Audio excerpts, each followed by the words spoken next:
Welcome to The Last Track, where we help people showcase the last track of their life story in their final wishes. I am your host, Brian Norris, the co-owner of Bateman Funeral Home in Newport, Oregon. Just like a song can bring you back to a day, a time, and a memory, so too can a well-planned service.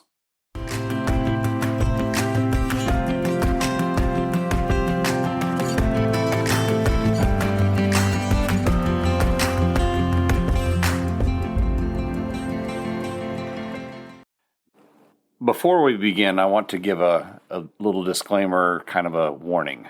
We're going to be talking today about attending a funeral for someone who has died by suicide, and that can be a very difficult topic.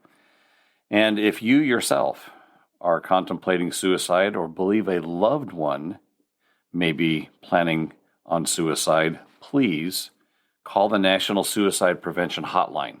And that number is 1-800-273-8255.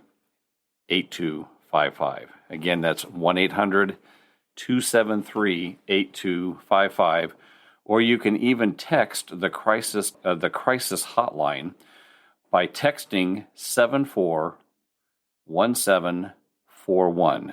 And that's an interesting one because a lot of people don't think about that, but you or a loved one can text 741741, and that will reach a crisis text line, and someone will reach out to you very quickly. So like I said before, this can be a very difficult topic, and if you need to come back, if you need to listen to this in chunks, it's okay. You can take a break. You can put it on pause, and you can listen to it some more, or if you're driving in a car or something and you just need to take a break, go to something else, and you're welcome to come back to it. This topic about attending services for someone who has committed suicide is a difficult one, and it's challenging on a lot of different levels. If it's your spouse or your loved one, there's a whole different set of feelings. If it's a brother or a sister or a cousin or a best friend, there's other things that come up for each different type of relationship of the person who has committed suicide. So we're going to talk a little bit about those, but we're going to begin with talking about attending like a visitation before an actual memorial service or an actual funeral service. We're going to talk about a visitation. So let's jump in. When a loved one dies by suicide, there can be a lot of different emotions like we've previously discussed. There could be shock. There can be anger, confusion, guilt, feeling overwhelmed. And all of these feelings are normal. They are completely normal. There's another one that people don't talk about much, and it's a normal feeling as well, depending on the situation, and that can be relief. And that feeling just in itself, and I want to have a disclaimer, I'm not a psychologist, but I've talked to many, many people that have felt relief that the person is gone for various reasons, and that is a normal feeling, but that relief can also produce another feeling, which is guilt. And that can be really hard because you're relieved, but then you feel guilty, and you're like, why am I feeling these two feelings at the same time? And so just know that all of the feelings that I've mentioned are normal. I mean, we're programmed to have those feelings, and they're normal. And there's lots of different references that you can go to. Kubler-Ross talks about the 7 stages of grief, and there's other ones out there that talk about 11 stages. And, you can put a lot of titles and terms to different feelings. And if you're an academic type of a person, please read those things. But one of the best things you can do is just talk. And if you can find somebody that'll listen, if you can find somebody that you care and that they will keep your feelings to themselves, that's frankly one of the best ways to get started.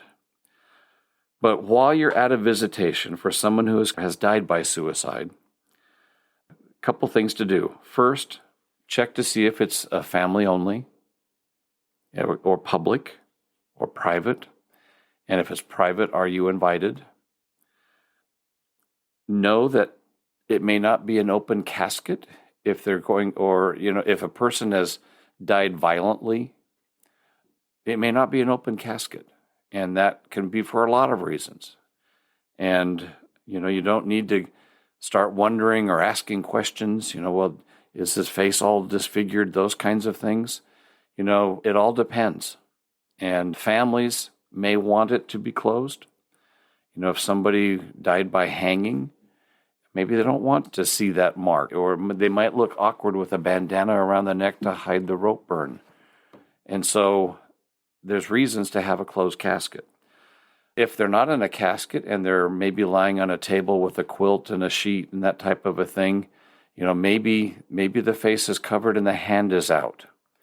And that way maybe you can see a tattoo on an arm. Or if somebody wants to hold their hand and that's important to them, that is an option that people opt for as well. And generally, if there's going to be a viewing, the funeral director will hopefully prepare you before you go in so that you have an idea of what to expect when you go in. It's okay if you're in the room and you're feeling overwhelmed and you need a moment to yourself, it's completely fine to step out. You're not abandoning your friend. You're not walking out on your son or your daughter or your mom or your dad. You're taking a moment for yourself so that you can gather yourself and be able to return back into the room. And honestly, if you're done and you don't need to go back in, it's okay to step out, even if it was brief, because you've done what you need for yourself. And if you feel like you need to be there to try to help and support a friend or a parent or a brother or a sister, you can do that. But the best thing to do is to have open communication between yourself and that person that you may be supporting. There may be some religious rituals that are being observed during a visitation. I think if you've listened to one of ours that we talk about religious beliefs and clothing and those types of things, maybe it's an LDS service, a Mormon service, where they're wearing particular Mormon clothing. That may be happening as well. Every religion is different and they have different things, but just know that might be happening as you go into the visitation as well. As you're talking to your friends or you're talking to your family that you're going to be supporting, or if you're the person that has experienced the loss and you're having a friend come with you, you might make sure that you explain that to your friend before you go in as well, because what we're talking about here, your friend is probably thinking all these things too. What do I do to help? How do I support? And so by communicating to your friend or other family member, that helps you and your support person to be prepared to be able to go in and to deal with this situation. If you're attending a funeral, the actual funeral, so we're moving from the visitation to the funeral, respect the family's wishes. If they want to have it private and it's only going to be for those people that are invited, and maybe you're not invited, now is not the time to start arguing with the family. If they say send flowers, you can send flowers to help. If they say maybe to donate to something in lieu of flowers, then do that. That's the best way that you can be supporting that family, is to follow their wishes and not introduce other challenges or decisions into that time when it's really rough. We talk about communication in here, and one of the best ways to support and help a family is to ask how you can help. Now, just know they may not be able to answer immediately, and that's okay. Maybe they don't know what that next step is because They're going through an extremely difficult situation, and they may not be able to answer right now. And so leave it open-ended. Tell them, hey, it's okay if you don't know right now, just know you can call me. And one of the things that I do with families, especially families that have experienced traumatic loss like this, is, and you might want to consider this, I tell families that even if it's 1 a.m. and you can't sleep because you have a question or a concern, it's okay to call me. And I tell them, look, this happens all the time for me. I can go back to sleep. I want you to be able to be okay. And if it means calling me at 1 a.m, call me. So if you're one of those kinds of friends that really, truly wants to help, and the family doesn't know how to ask you or doesn't know what you can do to help yet, but maybe they're up at 10 or 11 at night or 12 at night, and they just need to talk, and you're okay with them calling, tell that person that. It means a lot, and it will help. Believe me, it will. There's a couple other things that you may hear in a funeral by other people, because, emotions are running really high, and there's religious beliefs out there. There are people that, frankly, are just rude. And you may hear some comments. For example, he was a coward. He took the coward's way out.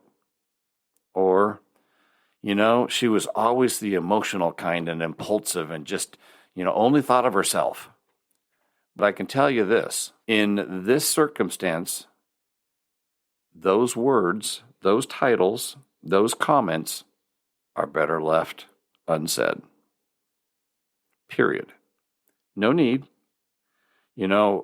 There's some people out there that might be like, well, they're never going to go to heaven now. You know what? They don't know that. Period. It might be in the Bible. It might not be in the Bible. It might be in the Koran. It might be whatever. But you know what? Bottom line is, nobody's ever come back and told us that you can't make it there. And that's okay. But you know what? That person can have that belief. Keep it to themselves. And if they're running around talking like that, as a friend, you might just pull that person aside and say, look, there's a lot going on right now. Don't add that to it. And just leave it like that. There's another one that is, honestly, it's a hard one to answer. And there really isn't an answer. But this is the one that comes up a lot. And as you're supporting your friend or you're being supported by a friend, and if this question comes up, how could they have done this to us? I never had a chance to say goodbye. How could they have done that?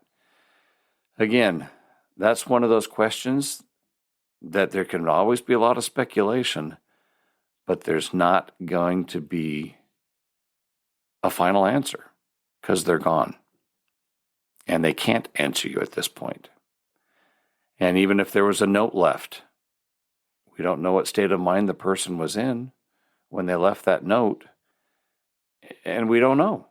I mean, maybe it was just really deep depression. Maybe it was alcohol fueled. Maybe it was drug induced. We don't know. And even if they do toxicology and they say, well, yes, they were completely drunk out of their mind or they were stoned or whatever, that's still not going to be the right answer. But what you can do is you can be there to listen. You can be there to hug them. You can be there to be a listening ear. Don't try to answer those questions. Just let them work through it. Another situation that's going to arise if there's going to be a viewing, and then there's going to be a service, and then there's going to be reception following.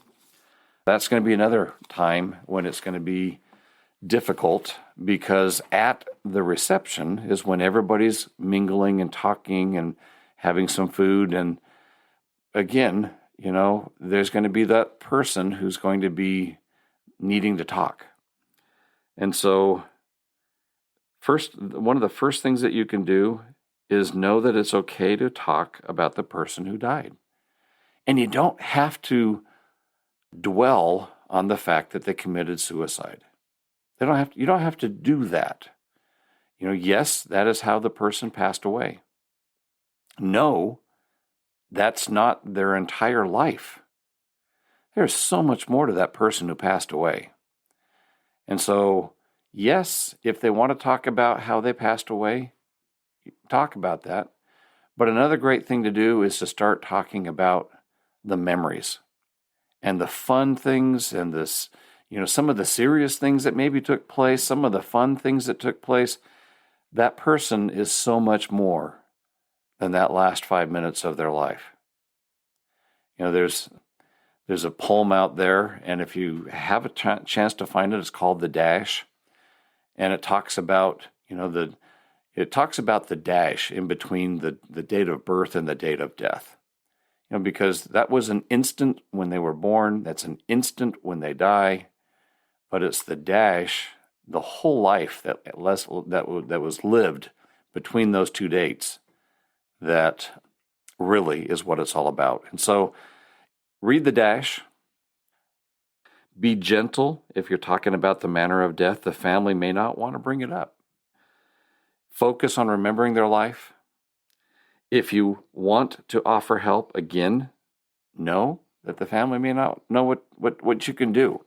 And so if they're in a church or if they're at a gathering place and there's a kitchen, I can tell you there's always dishes to do. So if you want to help and you don't know, and they don't know how you can help, go to the kitchen. There's always the people working in the kitchen that can always use an extra hand. Go to the kitchen. Pick things up, walk around. If there's garbage in garbage cans, you can tidy it up. You can you can take the liner out and go dump it in the back of the building, wherever the trash is at. There's always things that you can do to help clean up, that type of thing. But those are some of the things that people have to deal with when they're dealing with suicide. Again, I want to offer this disclaimer, or I want to offer this warning. If you are contemplating suicide, or if you believe that a loved one might be, please call the National Suicide Prevention Hotline. And that number is 1-800-273-8255. I'll say it one more time, 800-273-8255. And there's also a lesser known way. If you have a cell phone and you want to just send a text, you can send a text to 741741. That's 741.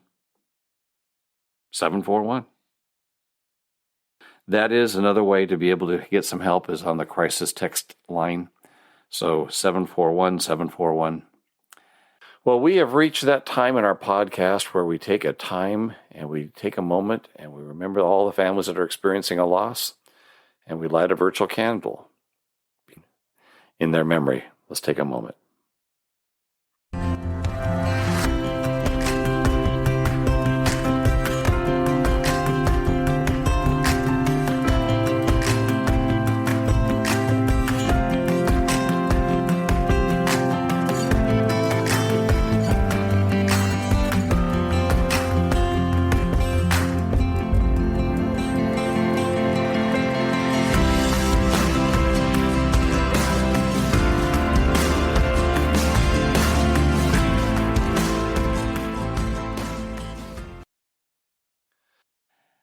Thank you for listening. If you have any questions or comments, you can always take a look at our website, and that's at www.batemanpacificview.com. You can send me an email at info@batemanpacificview.com. If you want to listen to some of the rest of in this series, we're going to be talking about funeral customs as well as funeral etiquette. And that's going to be in our trilogy. Thank you very much for listening.